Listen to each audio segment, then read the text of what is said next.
हो सके तो मुझे माफ़ कर देना। रुला देने वाली कहानी। कांच की खिड़कियों पर सूरज की आड़ी तिरछी किरणें मरीजों के क्लांत चेहरों पर पड़कर उन्हें उठा देती थी। मौत की नगरी के मुसाफिरों के रोज जिड़ पीले चेहरे सुबह की मीठी धूप में क्षण भर को खिल उठते। आज टीबी, सिरदर्द और जुकाम खांसी की तरह आसानी से जीती जाने वाली बीमारी है, पर आज से कोई 20 साल पहले टीबी रोग से लोगों की बहुत मृत्यु हुई थी। काठगोदाम से कुछ ही मील दूर एक ऊंचे पहाड़ पर गेठिया सैनिटोरियम के लाल लाल छतों के बंगले छोटे छोटे गुलदस्ते से सजे थे। 3 नंबर के बंगले का 2 गुना किराया देकर कप्तान जोशी स्वयं अपनी पत्नी के साथ रहता था। बंगले के बरामदे में पत्नी के पलंग के पास वह दिन भर आराम से कुर्सी डाले बैठा रहता। कभी अपने हाथों से टेम्परेचर चार्ट भरता और कभी समय देख देख कर दवाइयाँ देता। पास के बंगले के मरीज बड़ी तृषा और चाव से उनकी कबूतर सी जोड़ी को देखते। ऐसी घातक बीमारी में कितने यत्न और स्नेह से सेवा करता था कप्तान जोशी। कभी उसके आनंदित चेहरे पर झुलझुलाहट या खींच की आरेख स्पष्ट रेखा नहीं उभरती। कभी वह घुंघरैले बालों को ब्रश से संवारता, बड़े ही मीठे स्वर में पहाड़ी जोड़े गाता, जिनकी मिठास में तिब्बती बकरियों के गले में बंधी बजती रुनकती घंटियों से झुनकती रहती।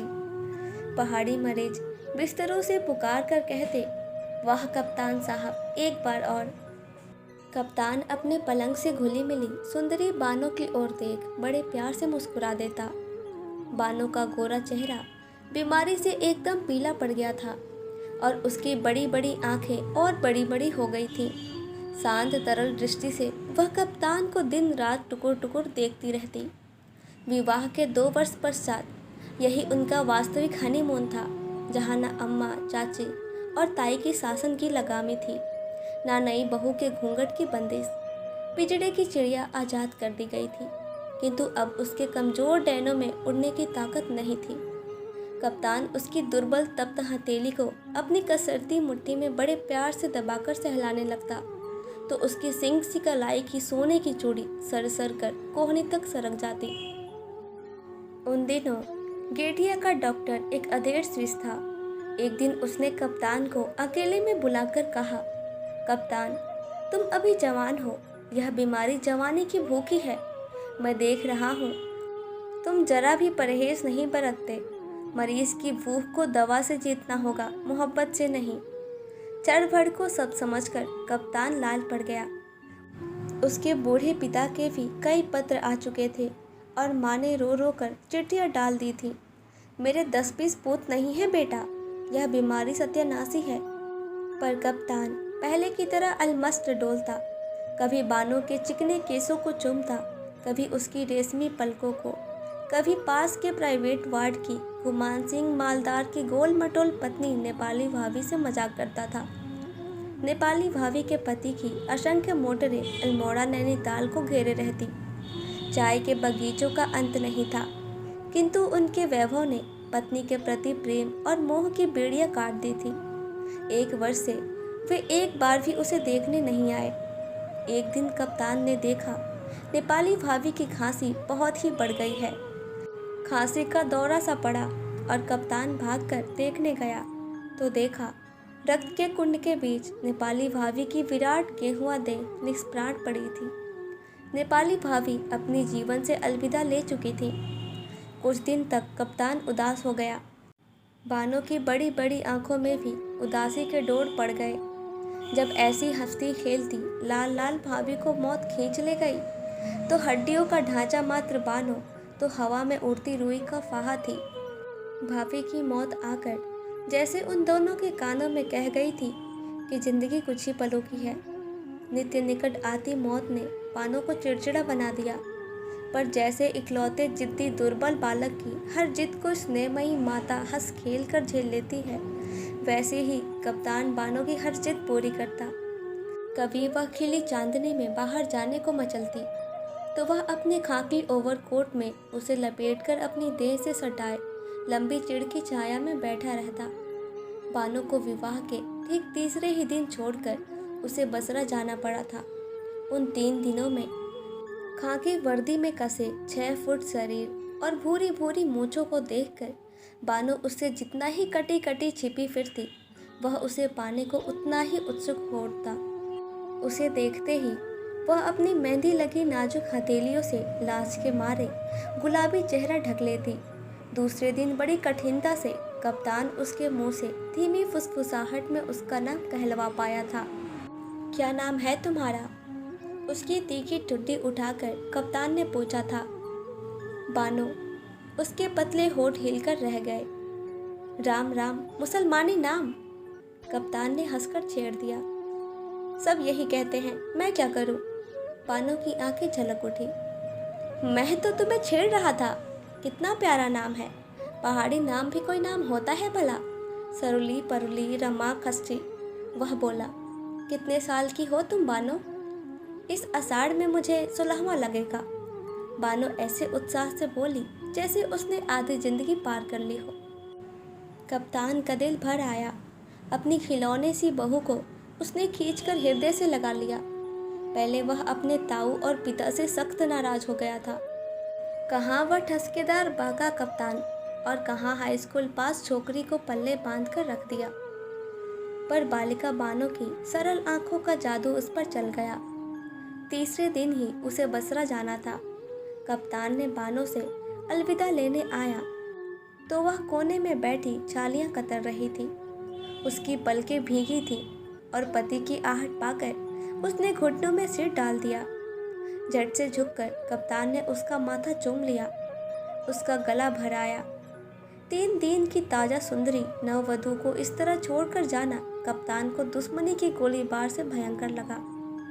इसके बाद 2 वर्षों तक कप्तान युद्ध के विभीषिका में भटक गया।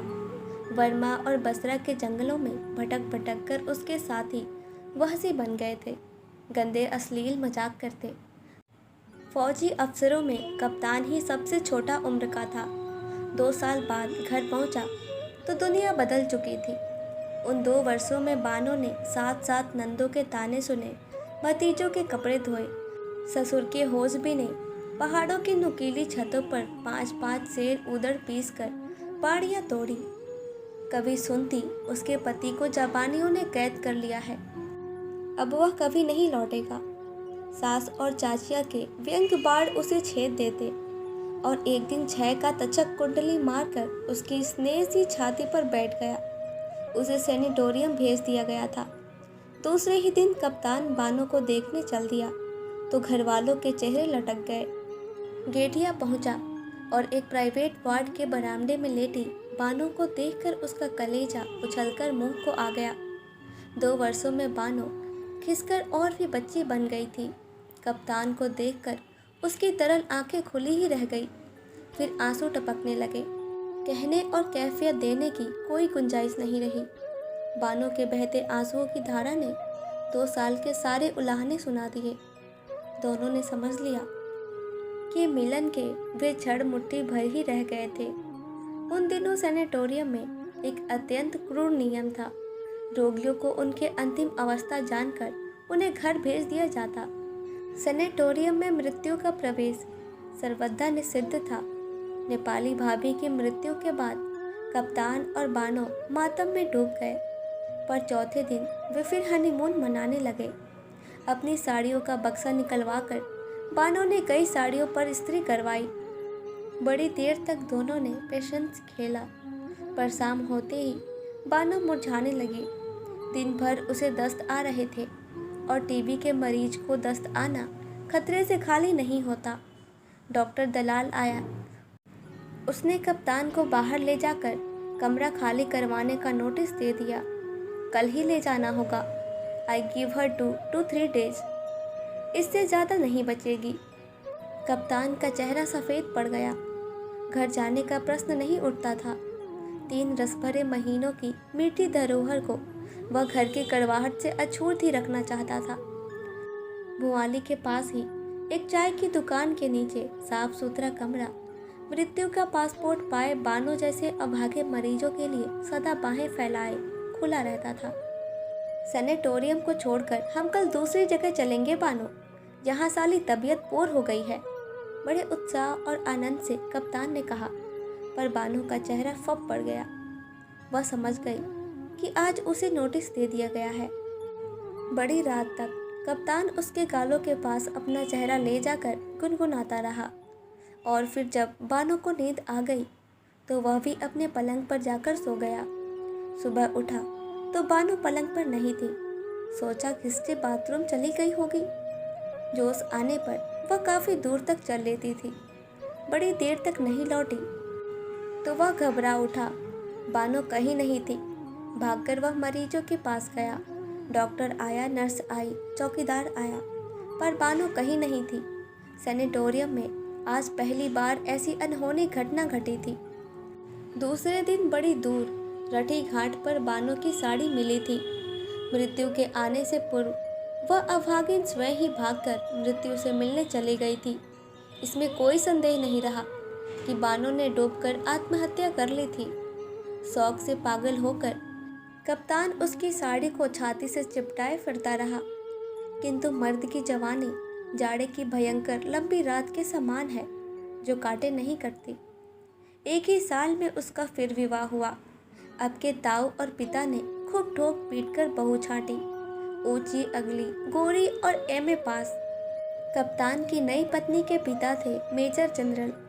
40 तमगे लगाकर उन्होंने कन्यादान किया तो कप्तान बेचारा सहम कर रह गया। प्रभा इकलौती लड़की थी। फिर दूजू की बीवी थी जो बादशाह की घोड़ी से कम नहीं होती। उसके 100 नखरे उठाता कप्तान हंसना, खिलखिलाना और मौज मस्तियाँ सब भूल कर रह गया। 4 साल में कप्तान के 2 बेटे और 1 बेटी देकर प्रभा ने धन चयन की ओर ध्यान लगाया।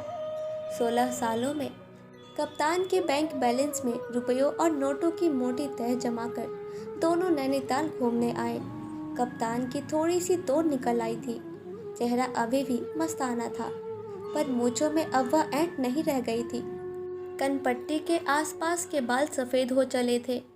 नैनीताल आकर कप्तान के दिल में एक टिस्सी उठी। काठ को दाम से चलकर गेटिया दिखा और वह गुमसुम सा हो गया। नैनीताल के ग्रैंड होटल में दोनों टिके। प्रभा बोली, चलो डार्लिंग, पहाड़ का इंटीरियर घूमा जाए। भुआली चले। चिकन सैंडविच पैक करवाकर उसने अपनी फिएट गाड़ी भुआली की ओर छोड़ी। बगल में दामी चंदेरी साड़ी और बिना बाहों के ब्लाउज से अपने मांसल शरीर की गोरी दमक बिखेरती प्रभा बैठी। भुआली की एक छोटी सी दुकान देखकर प्रभा ने गाड़ी रुकवा दी। इसी दुकान में आज एकदम पहाड़ी स्टाइल में कलई के गिलास में चाय पियेंगे हनी, वह बोली। कप्तान अब मेजर था। मेजर की डिग्निटी कहाँ जाएगी, वह बोला। भाड़ में, कहकर प्रभा अपनी पेंसिल हील की जूतियाँ चटकाती दुकान में घुस गई। काठ की एक बेंच धुएं और कालीक से काली पड़ गई थी। उसी को झाड़कर दोनों बैठ गए। पहले कुछ देर को पहाड़ी दुकानदार भौंचक सा रह गया। लकड़ी के धुएं से एकदम काली कटेली में चाय उबल रही थी। खूब गर्म 2 गिलास चाय लाओ, प्रधान मेजर ने पहाड़ी में कहा, और दुकानदार का मुंह खुला ही रह गया। ऐसी अंग्रेजी में बोलने वाला अनोखा जोड़ा पहाड़ी कैसे हो गया, वह सोचने लगा। वह चाय बना ही रहा था कि अलग अगोचर करते वैष्णवियों के दल ने भीतर घुसकर दुकान घेर ली। ओहो गुरु, भलदा भलदा, कहकर हेड वैष्णवी ने 16 गिलास चाय का ऑर्डर दे दिया। हेड वैष्णवी बड़ी ही मुखर और मर्दानी थी। इसी से शायद मर्दाने स्वर में बोल भी रही थी। क्यों नहीं, दुकानदार बोला। अरे लाटी भी आई है। अरे कहाँ जाएगी अभागिन, वैष्णवी ने कहा। प्रभा और मेजर की दृष्टि एक साथ ही लाटी पर पड़ी। कुत्सित बूढ़ी अधेड़ वैष्णवियों के बीच देवांगना सी सुंदरी लाटी अपनी दाढ़ीम सी दंत पक्ति दिखाकर हंसती। मेजर का शरीर सुन्न पड़ गया। स्वस्थ होकर जैसे साक्षात बानो ही बैठी थी। गालों पर स्वास्थ्यता की लालिमा थी। कान तक फैली आंखों में वही तरल स्निग्धता थी और गूंगी जीभा का गूंगापन चेहरे पर फैलकर उसे और भी भोला बना रहा था। हाय, क्या यह गूंगी है? My God, hot beauty, Prabha बोली। हाँ सरकार, यह लाटी है, दुकानदार ने कहा और मेजर के दिल पर आ गिरी। भारी पत्थर की चट्टान उठ गई। क्या नाम है जी इसका? प्रभा मुग्ध होकर लाठी को ही देख रही थी। नाम जो होगा वह तो बह गया मीम साहब, अब तो लाठी ही इसका नाम है। हेड वैष्णवी ने कहा। हमारे गुरु महाराज को इसकी देह नदी में तैरती मिली। जीवड़ी इसकी कटकर कहीं गिर गई थी। राम जाने कौन था वह। गले में चरियो मंगलसूत्र था। ब्याह हो गया होगा। फिर हमारा गुरु महाराज इसको गुरु मंत्र दिया। भयंकर क्षय रोग था। एक एक शेर खून उगलता था, पर गुरु का शरण में आया तो सब रोग शोक ठीक हो गया इसका। लाठी जीभ दिखा। धू धू कर लाठी ने भुवन मोहिनी हंसी हंसती। जीभ नहीं दिखाई। कुछ नहीं समझती साली, बस खाती है ढेर शेर। सब भूल गया, हमारा ऑर्डर भी नहीं मानती। असंतुष्ट स्वर में मर्दानी वैष्णवी बोली। ओह माय गॉड, अपनी आदमी को भी भूल गई क्या? प्रभा बोली। जो था सो था, इसको कुछ याद नहीं, खाली फिक फिक कर हंसती है हरामी। अब प्रभु इसका मालिक और प्रभु इसका सहारा है। हाँ गुरु, कितना पैसा हुआ? हेड वैष्णवी ने पैसा चुकाया और उसका दल अगोचर अलग बजता उठ खड़ा हुआ। लाठी बैठी ही रही। मेजर एकटक उसे देख रहा था। यह वही बानो थी जिसे डॉक्टर दलाल और कक्कड़ जैसे प्रसिद्ध विशेषज्ञों की मृत्युंजय औषधियां भी स्वास्थ्य नहीं कर सकी थी। उठ साली लाठी। हेड वैष्णवी ने हल्की सी ठोकर से लाठी को उठाया। एक बार फिर अपनी मधुर हंसी से मेजर का हृदय बींध कर लाठी उठी और दल के पीछे पीछे चल दी। काश उसके भोले चेहरे से गाल सटाकर मेजर कह सकता, मेरी बानो। शायद उसकी गूंगी जुबान के नीचे दबी उसकी गूंगी पिछली जिंदगी बोल उठती। पर मेजर जिंदगी की दौड़ में बहुत आगे निकल आया था। पीछे लौटकर बिछड़े को लाना सबसे बड़ी मूर्खता होती। दो जवान बेटे और बेटी, राष्ट्रपति के सहबोजों में चमकती उसकी शानदार दूसरी बीवी, गरीब गूंगी लाठी का आना कैसे सह सकती? उठो डार्लिंग, लंच गर्म पानी में करेंगे, प्रभा ने कहा और मेजर उठ खड़ा हुआ। कुछ ही पलों में वह बूढ़ा और खोखला हो गया था। बानो मर गई थी, अब तो वह लाठी थी। प्रभु अब उसका मालिक और प्रभु ही उसका सहारा था। तो दोस्तों, उम्मीद करती हूँ कि कहानी आप सभी को पसंद आई होगी। इस कहानी से आप सभी का क्या राय है, हमें कमेंट बॉक्स में कमेंट करके ज़रूर बताएं। और भी ऐसी ही कहानियाँ सुनने के लिए हमारा चैनल ज़रूर सब्सक्राइब करें और लाइक शेयर करना ना भूलें। Thank you.